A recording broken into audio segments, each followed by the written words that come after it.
Hello everyone, myself Swathi. Thank you so much for joining the webinar. So let's wait for another 5 minutes for everyone to join and then we can start the webinar.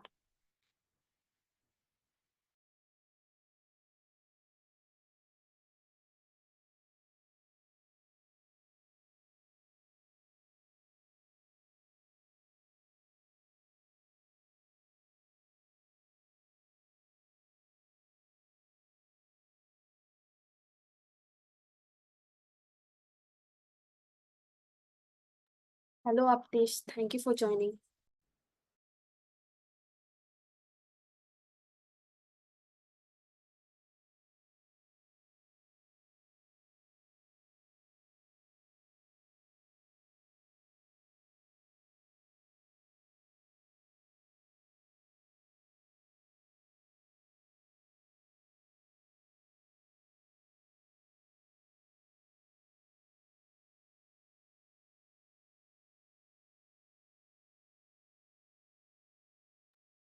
Hello Sunil, thank you everyone for joining.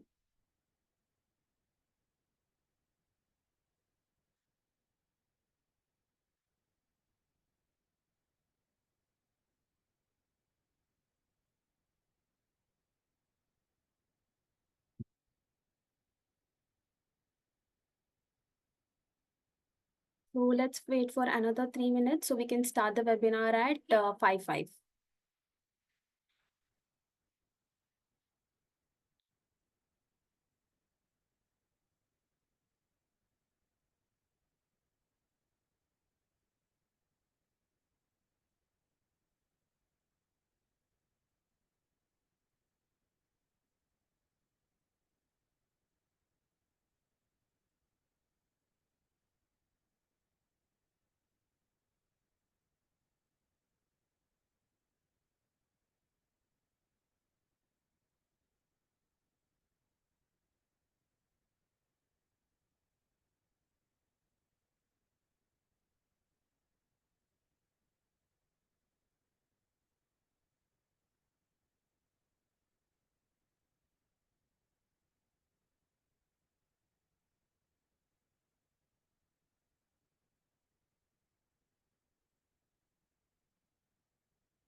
Okay, so let's start the webinar now.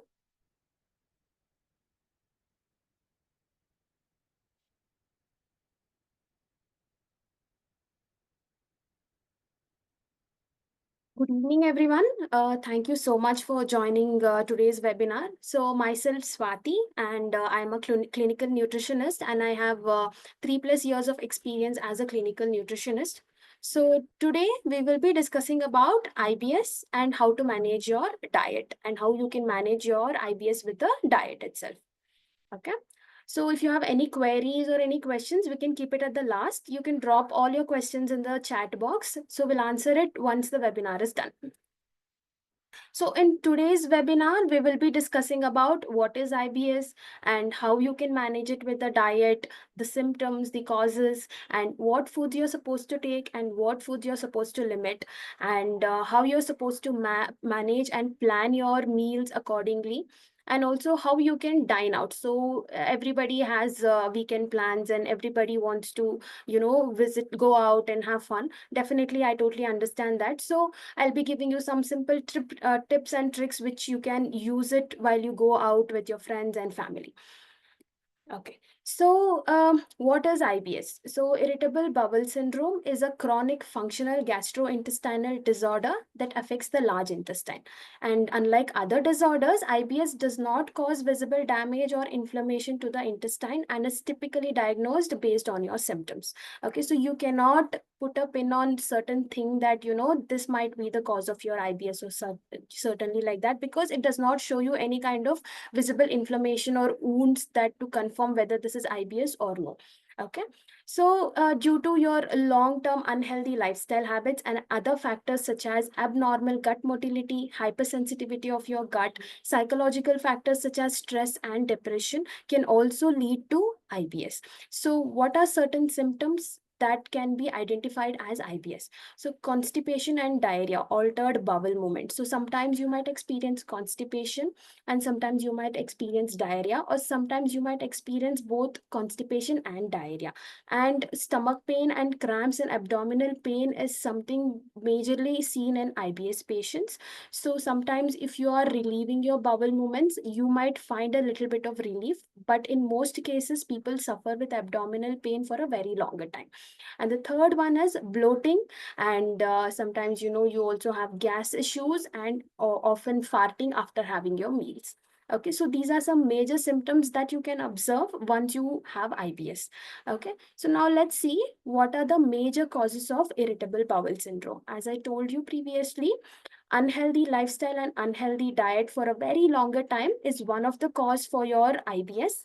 Second thing, intolerance to certain food items. So for example, you might be not having an idea that you're intolerant to any particular food item and you're consuming it on regular basis for a very longer time. So this might also lead to IBS.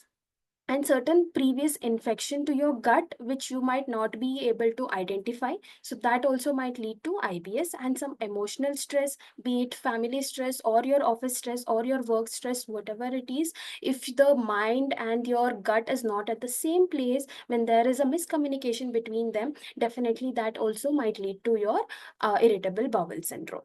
Okay, and so now let's see what are the types of IBS. So majorly there are 4 types of IBS. So we have named them as IBS-C, IBS-D, IBS-M and IBS-U.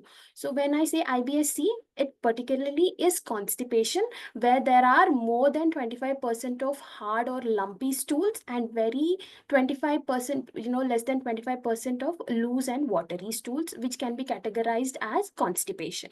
And when it comes to IBS diarrhea, where you see more than 25% of loose and watery stool often, and less than 25% of hard or lumpy stools here and there. So this we can categorize it as diarrhea. And when I say mixed pattern, sometimes you might experience constipation and sometimes you might experience diarrhea. But most probably it will be together. So more than 25% of hard, lumpy, loose, and watery stools can be categorized as mixed pattern. And there's one more, that is less than hard or lumpy, less than 25% of hard or lumpy, less than 25% of loose or watery. This we have categorized as IBS unspecified because we were not able to identify what is the cause for that or what type of IBS it is. So we have named it as IBS-U. Okay. So now how can you manage your IBS with small changes? So small changes might bring a huge comfort in your gut, and you can have a very healthy, symptom free, and a sustainable lifestyle.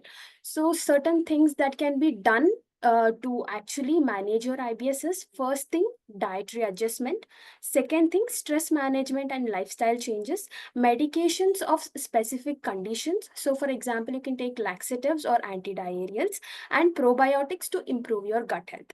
And none of this works, and you're not able to manage your IBS even after following certain diet and medications and so, definitely then you need a professional help of a nutritionist, where she can guide you to what you can eat, what not you can eat, and how much you can eat, and how much you can consume, and what is the procedure. Okay. So now let's see what kind of diet, like how the IBS can be managed with a simple diet. Okay. So what is a low FODMAP diet? So FODMAP stands for a fermentable oligosaccharide, disaccharide, monosaccharide, and polyols. In simple terms, these are fermentable carbohydrates. Okay. So after research by many professionals and all those things, the FODMAP diet is decided as a IBS friendly diet. So we have named certain food items as high FODMAP and low FODMAP based on the oligosaccharide, disaccharide, monosaccharide, and polyols present in them. Okay. So how does a low FODMAP diet work? So before that, let me tell you what does a low FODMAP or a high FODMAP looks like. So basically, these FODMAPs, that is your oligosaccharide, di, mono, and polyols, are definitely seen in certain fruits, vegetables, dairy, grains, and some artificial sweeteners as well.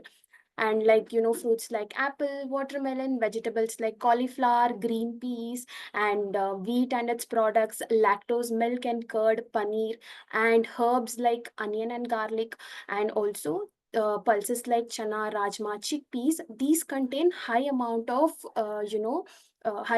these FODMAPs. So that's the reason in your FODMAP diet we eliminate certain ingredients, so that to have a very gut friendly diet, so that you can get rid of your symptoms. Okay. So how does a low FODMAP diet works? So firstly, it reduces the fermentation in your gut and helps in symptom management. Okay. Right away, as soon as you start with your diet, definitely you will not be able to get any kind of relief. You need some time, because it's not a medicine, right? So when you're following a certain diet, you definitely need a long-term changes in your day-to-day routine. Okay. So always make sure you're including both balance of low FODMAP and high FODMAP diet to control your symptoms. Okay. Firstly, what does it do? It will reduce the, bloating, constipation, diarrhea, and all the abdominal pain. All these symptoms will be under control when you're following a FODMAP diet. Okay. So now you might have a question. What is fermentation in your gut? What does that stands for? So fermentation in your gut means it is a process where the gut bacteria breaks down certain undigested carbohydrates in your large intestine. Okay. So it also produces certain beneficial compounds like short chain fatty acids and certain gases. So when this fermentation is increased, when it is not happening in a normal amount and it is abnormal, that is when you will see all these IBS symptoms in your day-to-day routine. Okay. So now how to follow a FODMAP diet? So following a FODMAP diet basically is very, very easy. So you can follow it in a 3-step procedure. Okay. So the first step would be gut cleanse or a detox phase, where we completely eliminate all the high in FODMAP food items and only be giving you a low FODMAP diet, so that it will reduce your symptoms. Secondly, the reintroduction phase. Here, what do we exactly do is we try to reintroduce certain high in FODMAP or certain FODMAP ingredients one at a time, to check whether those were the particular triggers, or those were the particular ingredients which were causing you trouble. Okay. It is not particular that only a high FODMAP ingredient might be the cause for all your symptoms. Sometimes even a low FODMAP ingredient might be a cause for your symptom. Okay. So to identify that, you have to make sure that you're consistent with your diet. Until and unless you're consistent with it, you will not be able to understand whether that particular food item was causing or no. And the last phase is called as the sustenance or a personalization phase. Here, you can personalize your diet plan with the help of a professional nutritionist. So, whatever you have studied and learned about your gut health and your body from the first two phases, you can take those information, club it together, and you can, make a personalized diet plan for yourself, like what to include, what not to include, and how much quantity you're supposed to include, and everything. And you'll get a personalized diet plan just for you, so you can follow it for a very longer time, and it is very sustainable. So why is it? So you might now have a question.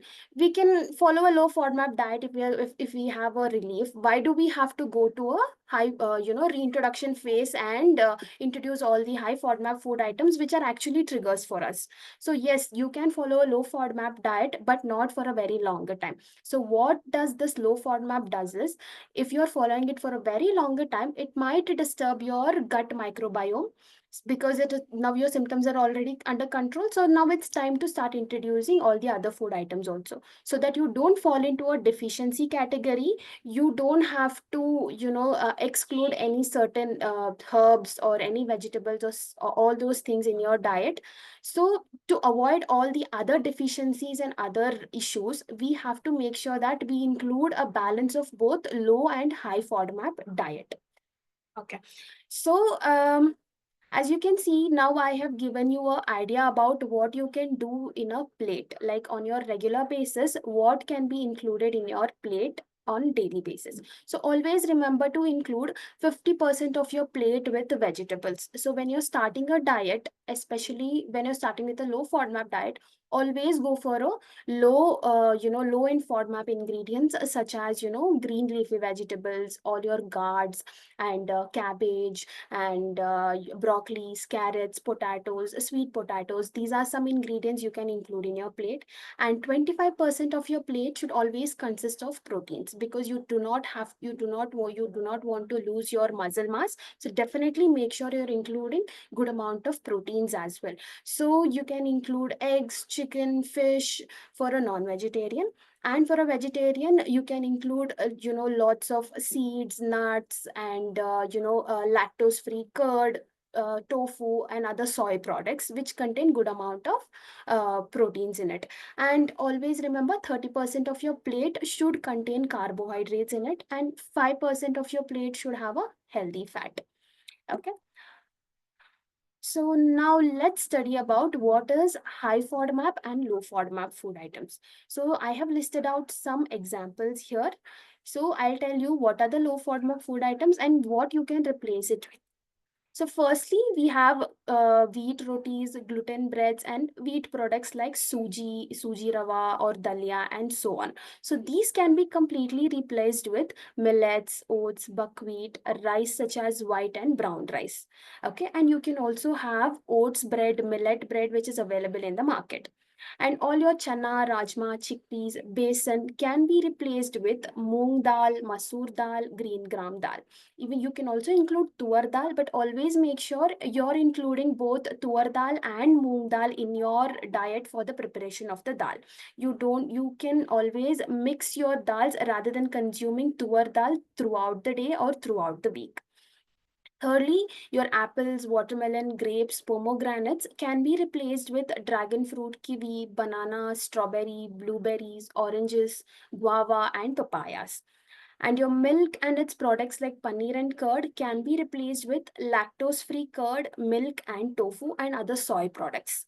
So your vegetables like cauliflower, mushroom, beetroots, green peas can be replaced with carrots, potatoes, cabbage, broccolis, and all the gourds and green leafy vegetables. And your onion and garlic. So onion and garlic is something we use on regular basis for the preparation of our meals. So it's not particular that you should always use the onion and garlic, because when you have IBS, onion and garlic can be a potential trigger. So what you can do, replace it with other herbs, or ginger, spring onions are something you can use, but don't use the bulbs of a spring onion. You can just use the stacks of the spring onion. And lastly, artificial sweeteners like sorbitol. So sorbitol contains high amount of fructose and sucrose in it. So we can completely avoid them and include maple syrup or stevia, especially for diabetes patients. If you have diabetes, you can switch for stevia rather than normal sugar. So, how to plan your meals? So, food to love and foods to limit. I'm not saying that you have to completely eliminate your high in FODMAP food items. You can limit them. So, lean proteins like chicken, tofu, egg, and dal is something you can include on regular basis. Fast food and fried food, make sure you're avoiding it as much as possible. And at a point like, when you're not able to avoid the fast food, you have no other choice and you have to take it. You're in such a place. Yes, I would totally recommend you go for it, but in a very moderation. But instead of eating fast food and fried food, you know that you're going to a such place and so on. If you have a prior idea, always make sure to carry some fruits and vegetables along with you as a salad, so that you can have them instead of the junk food that is available in the market. And secondly, when I told you healthy fats, you make sure you're including olive oil, avocado oil, nuts and seeds, and you can avoid all the processed and artificial sweeteners here. Okay. And you can include grains and seeds like oats, millets, chia, and flax seeds, and avoid caffeine and alcohol. So, if you have a habit of taking alcohol on regular basis, weekly once or twice or thrice, please make sure you limit your alcohol intake. Completely reduce your alcohol intake at least until you completely get rid of the IBS. So, probiotics like lactose-free curd, milk, and berries, make sure you're including more in your diet. And carbonated beverages like coca-colas and all the other juice which is available in the market, so please make sure you're avoiding them. Low FODMAP fruits and vegetables, as I have listed out in the previous slide, make sure you're including those kind of fruits and vegetables, and avoid the high FODMAP fruits and vegetables on regular basis. Once in a while, yes, they are totally fine, but on regular basis, make sure you're completely avoiding them. So, what are the tips for a meal planning? In a simple way, how can you plan your meals? So, always make sure to keep a food diary. So, this will help you track, what you're eating. And so, if you face any kind of flare up or anything, you can identify, okay, this was the ingredient, or this was the meal that I had priorly. So, this might be my trigger. So, next time, avoid that in your meal and try having your meals. So, maybe you will be able to identify whether that was the cause. Okay. And next thing is, consume small and frequent meals throughout your day. Some people have a habit of taking two larger meals in a day, but instead of that, always make sure you're consuming smaller and frequent meals throughout the day. So you can divide it into early morning, breakfast, midday morning, lunch, evening snack, and dinner. Okay. So this gives some time for your stomach to digest the food. But when you're consuming it in larger amount, it might be a burden on your stomach, and you might end up with some or the other symptoms. So always have home cooked meals as much as possible. So this way you can control the quantity of ingredients that you're using in the cooking, and also the method of preparation. So method of preparation and usage of the ingredients also is a very crucial point here. So for example, steamed vegetables or steamed food is much healthier than the fried food. So these kind of small preparation methods is something you can change in your day to day routine. And incorporate fiber slowly. So you don't have to rush yourself to incorporate the fiber. Balance of both soluble and insoluble fiber is something you can include in your diet. Okay, not always, you don't have to always consume soluble fibers like bananas and oats on regular basis. You can also, along with oats, for example, you're preparing a oatmeal, you're adding bananas to it, you can also include some insoluble fibers like seeds and some whole grains also to it. Okay, so these are some basic tips you can follow at home itself to plan your meals. So, eating out with IBS. So, many people cannot afford to eat at home on regular basis. So, you have to eat out and all those things. So, definitely, I've got your back. So, not to worry about it. Always make sure to research the restaurants and menu beforehand. Okay, so this way you can avoid a last minute hassle. Okay, so if you're doing some research about the restaurant you're going to be visiting later on, and if you're looking at the menu and whether they take your dietary restrictions and all those things, then definitely it will be much helpful for you rather than going in blindly. So the second thing is, inform about your dietary restrictions to the chef or the waiter. So if they are able to take your request, please do request them to, for example, you're not taking wheat and you're not taking onion and garlic in your meals, please do inform them that to avoid onion and garlics in your meal, and not to give you anything which contains wheat in it. So you can give them your dietary restrictions. So always choose safe foods like grilled chicken, tofu, potatoes, and rice with plain rice or jeera rice and steamed vegetables. These should be way more better than whatever is available at the hotels. So grilled things, again, you can make sure that you're consuming, the spice level is very less, and also make sure you're consuming plain rice along with some vegetables and dal. So always avoid, like, foods like heavy sauces, creamy dishes, and carbonated drinks. So in restaurants you might go for, pizzas, burgers, or pastas and all those things which contain heavy sauces and cream dishes in them. So I would definitely recommend not to go for it. Instead, if you're craving for something pasta or something, it will always be better if you're preparing at home itself. And opt for smaller meals.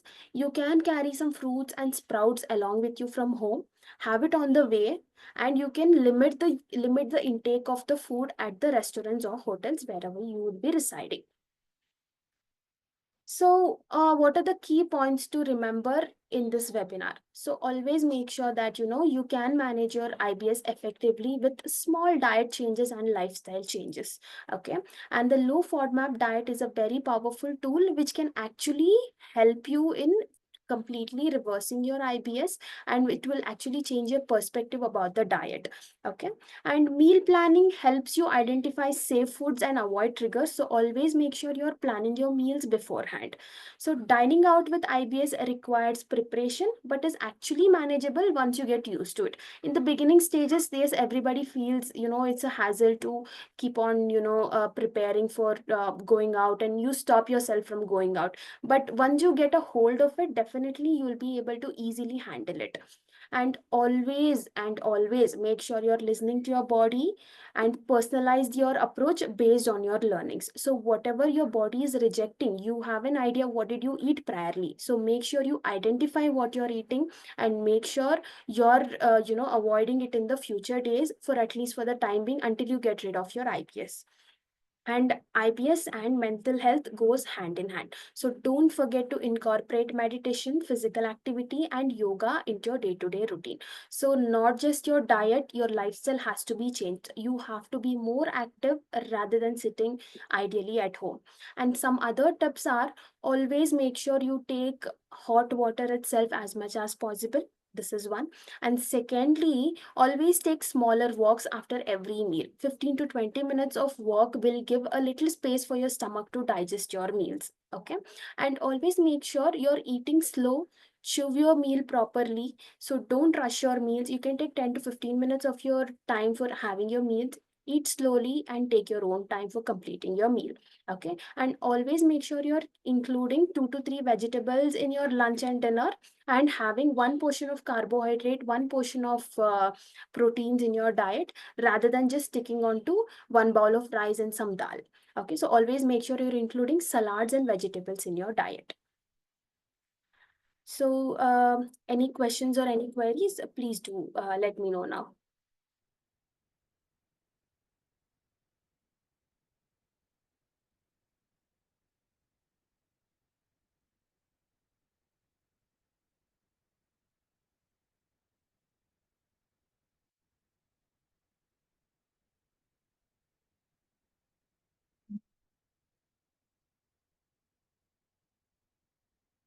So Dinesh has asked me, does fasting helps in managing your IBS? No, I would suggest you don't go for fasting.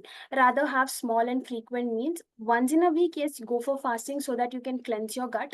And when you're fasting, make sure you're including fruits and some vegetables in your fasting period, rather than staying hungry throughout the day. Okay. So, what is the best oil we can use for preparing food?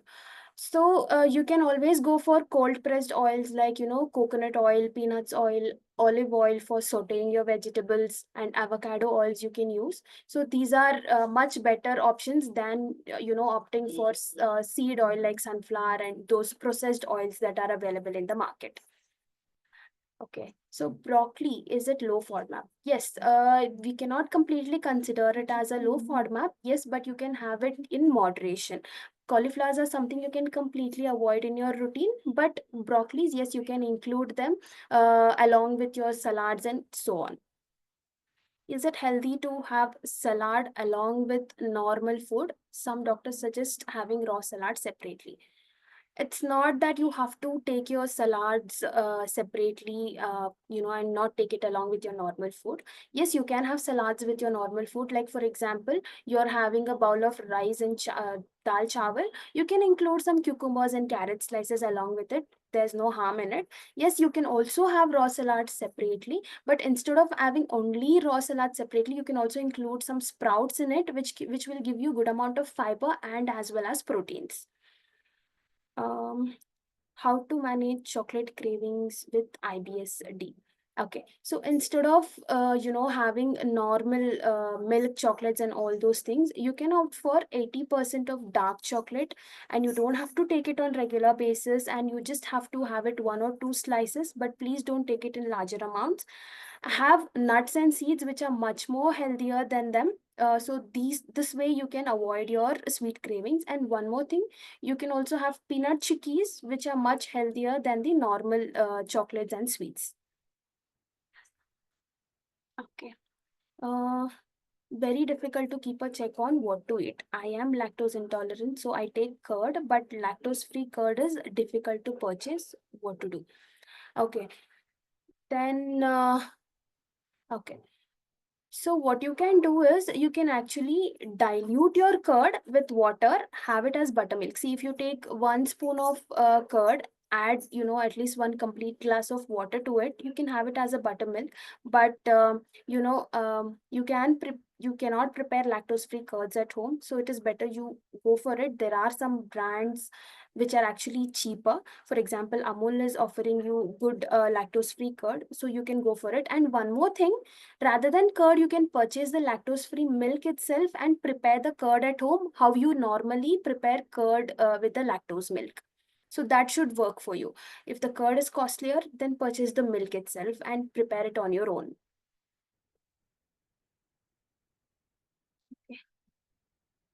It's the best source of protein. I'm doing workout in gym. I have protein deficiency. Sources of protein. Okay. So can you please tell me whether you're a vegetarian or a non-vegetarian? Your name is not visible here. So having lactose intolerance, which is the best source of protein. So you can go for all the seeds, nuts, dal, and all those things as your source of proteins. All green leafy vegetables and fruits also contain good amount of protein. So please make sure you have a very balanced diet. So if you're a non-vegetarian, make sure you're taking, eggs, chicken on regular basis, fish, and prawns and all those things. So these all contain good amount of protein. So you can go for them. Sweets and mithais, yes, on occasions, definitely one piece is totally fine, but please don't consume it on a regular basis. As I told you, you can take peanut chickies, which are much healthier than the normal milk sweets and all those things. What foods to avoid if I have thyroid?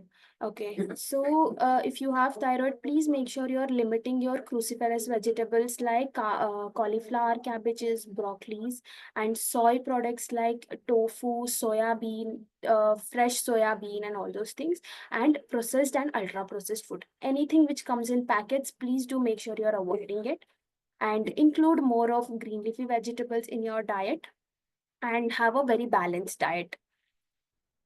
Is it okay to have cabbage and broccolis if one has thyroid? Yeah, so as I already answered it, cruciferous vegetables are something you have to limit it, but in smaller amounts, it is totally fine. But please don't consume it on regular basis. You can consume it in moderation. And maybe weekly once you can include broccolis along with some carrots in your salad rather than consuming just broccolis and cabbages throughout the day. Is yoga bar okay for IBS? Yeah. Oh, yoga bar, you're asking. Okay. Uh, so there's something called as the whole truth. So that protein, I would definitely recommend you go for it. But yoga bar, I don't think you have to take those things.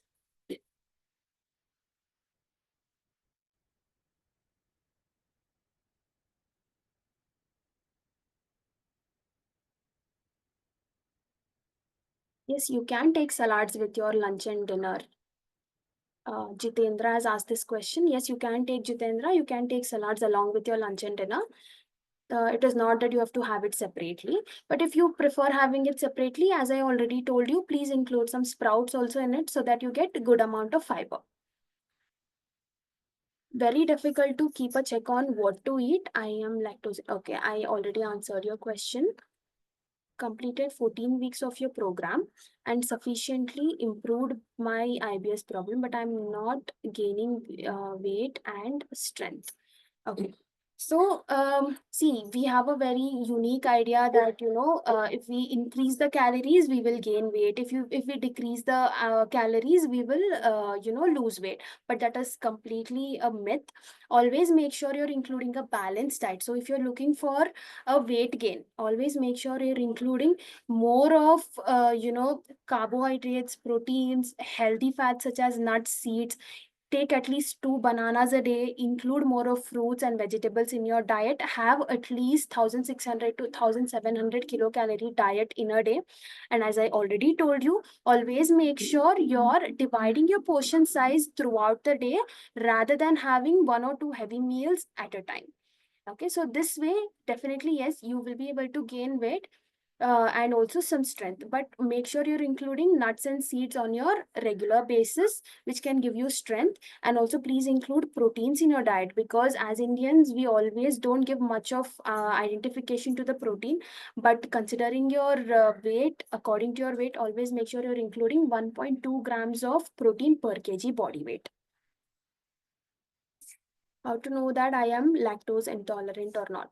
So, Manish, you can definitely get a test done for yourself whether you're lactose intolerant or no. But if you feel that whenever you're taking lactose curd or milk, you're facing the issue or something, it might not specifically be that you're lactose intolerant. It might be because of the IBS also. But please make sure you go for a test so that you get a proper idea about whether you're actually lactose intolerant or no. Okay. Dates, dry apricots, dry fruits, etc. cause trigger. What to do? Okay, dry fruits, apricots, cause please advise. Okay, so dry fruits, yes, some dry fruits might cause your triggers. So you can take almonds and walnuts and 2 to 3 dates. So make sure you're soaking them overnight. So when it comes to dates, always make sure you're taking dry dates. If you have a trigger, always make sure you're taking dry dates, soak it overnight, and then next day morning try having it. You don't have to have nuts in a larger amount if you have a trigger. Please include it slowly rather than rushing your nuts in your regular basis. Please make sure you're including 2 to 3 almonds first, and then if you're feeling okay, then again after a week, maybe after a week, once your body is getting used to that 3 almonds, then you can include one extra almond from next week. So this is how you manage your symptoms.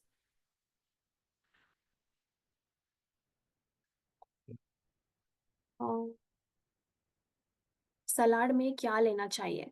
Okay, सलाद में आप cucumbers ले सकते हो, crates ले सकते हो। Crates, always make sure आपने crates को ग्रेट कर रहे हो rather than cutting in slices, because the surface area of the carrots also matters. When you're grating the carrot, the surface area, the size of the carrot is reduced, and it will be easier for your gut to digest it. So I always suggest you grate your carrots rather than having it in larger chunks. And you can also include peanuts and all those things.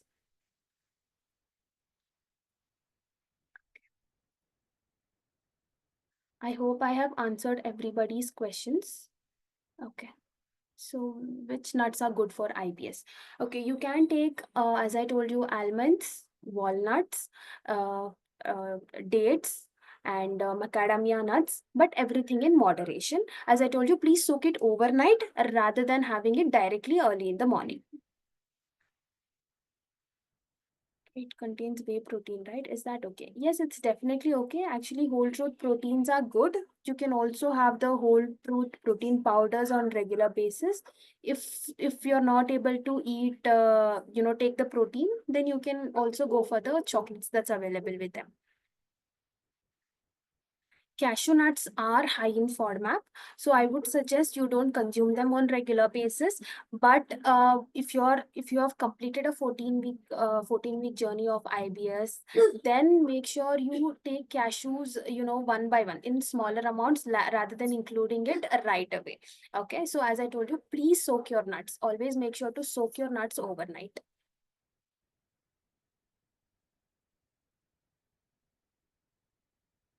Who's having IBS, they can consume starchy vegetables because it will cause bloating. So yeah, you don't have to consume starchy vegetables when you have IBS. Yes, starch is a little difficult to digest in your gut. Rather than starchy vegetables, you can go for normal fiber rich vegetables. And yes, potatoes contain starch in them, but they are low in FODMAP and it's easily digestible. Please make sure you're cooking the vegetables properly and taking them so that the starch is removed in it. What to do for heavy tiredness in evening? Okay, in evening when you say, are you taking, Jitendra, can you confirm whether you're taking anything in the evening, like, evening snack or something? So if yes, then I will be able to answer you what you can do for your tiredness. But if you're not taking anything in the evening after your lunch, please do make sure to include sprouts, as I told you, with some amount of cucumbers and carrots in it. And if not, you can also go for some green tea or peppermint tea. And please make sure you include physical activity in your regular basis. This will also get rid of your tiredness. Losing weight and strength, shall I go for a protein powder or will it add to bloating and gas? Okay. So if you are a IBS patient, Manish, please first understand your body better. First, complete the course of your IBS journey. That is, complete the what to say your diet completely.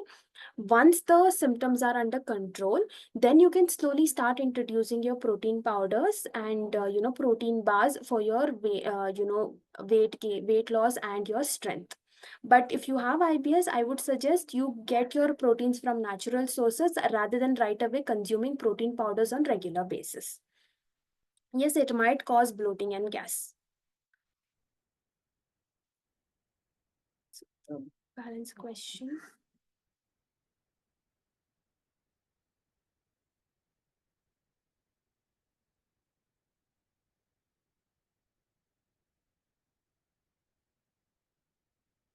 Starchy vegetable examples, sweet potatoes, and carrots are also starchy vegetables. So yes, you can include them, but make sure, as I told you, cook it properly, and then you can have them.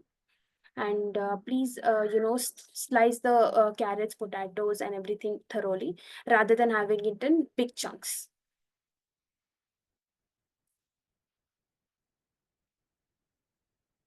Thank you, everyone. It was a great session. It was nice interacting with everyone. So let's meet again. Until then, take care. Have a great day.